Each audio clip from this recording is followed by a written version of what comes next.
All right, so hi everyone. Good morning. I'm Maria Yuan, as they said, and I am the founder and CEO of IssueVoter. IssueVoter, so in this talk, I'm just going to give some background on IssueVoter so that you know what it is. It's about 3 minutes, and then I'll talk a little bit about what I think were some of my biggest lessons learned or things that that helped me, and they may be helpful to you.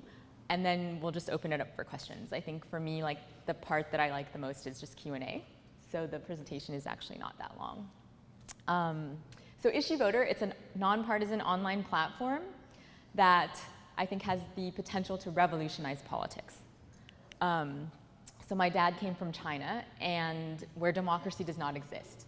And so voting and our responsibility to be engaged citizens were values that I learned from a young age. And inspired by my parents, I went to work in politics as a campaign manager in Iowa, a state that is known for an incredible amount of engagement during presidential elections.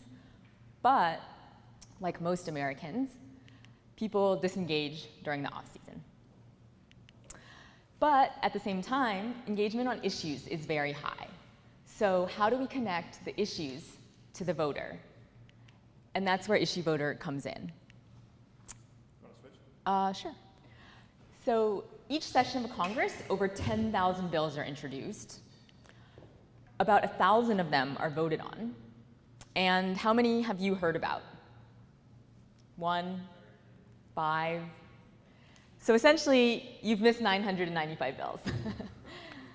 And why is that? Probably because you didn't know they existed, or you may have spent time on the few famous ones, like the healthcare bill. You may have tried to call, sent snail mail, which is very outdated, but we're still using it, or signed a petition, but then never heard back. And so IssueVoter changes all that and is politics made simple. So here's how it works. Let's take Amrita, who cares about the economy. So she chooses that issue on IssueVoter, and then we send her email alerts before Congress is about to vote on one of those issues that she cares about. For each bill, we put it into layman's terms along with what both sides are saying. And with one click, she sends her opinion directly to her representative. In doing so, she creates a personalized scorecard that tracks year-round the percentage of time her rep is voting how she would want that person to vote. So in other words, am I being represented? And also to help Amrita become a more informed voter at the next election. So, you know, we have a democracy, we have the right to fire our reps if they aren't representing us, but we don't. And why is that? Because we don't necessarily know whether they're representing us, and that's what this scorecard is intended to do and intended to change. So I would say that we have 3 key distinguishing factors. One is that we focus on issues, not parties, and that is important today because 40% of voters are registered as independents, and almost half of all millennials do not identify with a political party. And people really do want the facts. Also, we send emails, not petitions. Representatives' offices have to track every constituent contact, and according to the Congressional Management Foundation, 88% of staffers say that electronic messages do influence their boss's decisions. And also, I mentioned this aspect of the personalized scorecard. I think the thing to point out there is we're the only site that does this. So there are things out there like advocacy organizations that will rate candidates, but we're really the only thing that's literally matching your opinions to how your rep voted on the actual issues. And really how they voted is showing their actual actions versus just what someone might say in a campaign. Because the problem, part of the problem is 90% of Congress is reelected, despite a dismal 13% approval rating. So where IssueVoter is now, it's actually fairly new. So we went live the day after the election, and Congress just started this January. So in that time, we have acquired users in all 50 states and sent over 250,000 opinions to Congress in less than a year. And our engagement is really high. So our click-through rates are 8 times the industry average.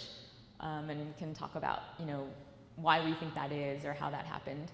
The other thing I'd mention, maybe that's relevant to you guys, is you're thinking about, you know, things you want to do. For us, it was a conscious decision not to be an app. So IssueVoter is a website. And I know that a lot of times when people think about doing a new product, they think, okay, we're going to build an app. And that makes a lot of sense depending on what that product is. But for IssueVoter, we want to be where people already are. We didn't want to be a separate app that people have to remember to download. We didn't have to want to be something where everyone's just going to turn off our notifications anyway. You know, people have 50 to 100 apps on their phone, but you might use 5 a day, right? Like you use your email, text message, Facebook, etc. So we started off by sending our alerts through email. Text message is something that we are looking to do next, as well as integrating with publishers. So in other words, imagine you're reading an article about a school shooting, and at the same time, you can send your opinion to your rep on a gun law. Oh, I'm going the wrong way. All right. So really the future vision is, you know, imagine if all 200 million registered voters spent just 5 minutes a day on IssueVoter checking their legislative bill status. And that would be total engagement. And we could have a more representative Congress than ever before in the history of this country. And so that's my vision, and that's what keeps me going, and that's what drives me. So I would say that, you know, kind of transitioning into things that I've learned, some of the background, I mentioned I worked on a campaign. Some of the background is that when you think about things you're passionate about, it's not, at least for me, it's not always something that was what you were studying in school or what career path you started to take. It might be something that, when you reflect, was a theme throughout your life. So I was a finance major. I worked in investment banking. I worked in financial services for like 10 years. But this idea of democracy, voting, et cetera, it was always really something that kept popping up in my life. So I remember mock voting when I was in 2nd grade. In college, I had the experience of introducing and passing a piece of legislation. So I got to see things from the constituent side and went to Iowa. And then I also worked for a state rep at one point. So that's where I really saw that reps do track every contact. It's not just going into a black hole. So the point there is just, you know, thinking about what you're passionate about, and it's not always something that might be something you're doing every day, but it might be a theme that you start to realize. And for me, the other question I ask myself when I'm making decisions a lot of times is, would I regret not doing this? And I think sometimes when you're making really big life-changing decisions, that can be a good way to just have a gut check. It's not that analytical, but it's something that, you know, it's like if you would regret it, just do it. Let's see. So so that's really the question I asked myself before I decided to dive into IssueVoter full-time. I actually did start IssueVoter while I had a full-time job, which is very difficult. It's very hard to do both at the same time. The other thing I would say about, you know, doing something new is that there's so many little decisions you have to make along the way, and sometimes you just have to trust your gut. So you'll probably learn a lot about, you know, data and what kinds of things you can track and metrics and KPIs. But at the end of the day, like, you may not have any data or you may not have enough data, and so you just have to decide what you think is right. There's just so much going on, and there's only so much that you can really have control over. And so speaking of control, the third thing that I would say is maintaining perspective on what you can and cannot control. So you can control your outputs, you can control how hard you work. You can't necessarily control the outcomes or how other people are going to perceive it. So the example here is that I wrote this op-ed, and it was published in The Hill, which is great.